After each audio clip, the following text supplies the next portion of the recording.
গাজীপুরের কাশিমপুর মহিলা কেন্দ্রীয় কারাগার থেকে জামিনে মুক্তি পেয়েছেন গ্রেপ্তার চিত্রনায়িকা নুসরাত ফারিয়া।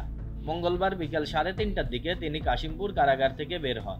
এর আগে ঢাকা চিফ মেট্রোপলিটন ম্যাজিস্ট্রেট আদালতের বিচারক মোস্তাফিজুর রহমান আসামিপক্ষের আবেদনের প্রেক্ষিতে নুসরাত ফারিয়ার জামিন মঞ্জুর করেন। কাশিমপুর মহিলা কেন্দ্রীয় কারাগারের senior jail super Mosammat Kawalin Nahar বলেন, মঙ্গলবার দুপুরে কারাগারে নুসরাত ফারিয়ার জামিনের কাগজপত্র এসে পৌঁছায়।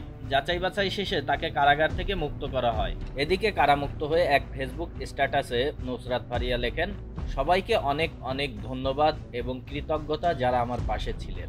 শারীরিক অসুস্থতার জন্য আজ কথা বলতে পারিনি। সুস্থ হয়ে খুব দ্রুত ফিরে আসব আপনাদের মাঝে। নুসরাত লেখেন, জীবনের সবচেয়ে মুমূর্ষ সময় পার করেছি এই 2টা দিন। মানসিকভাবে খুবই ভেঙে পড়েছিলাম। ফেসবুক স্ট্যাটাসে নুসরাত তার পাশে থাকার জন্য সকলকে ধন্যবাদ ও কৃতজ্ঞতা প্রকাশ করেন।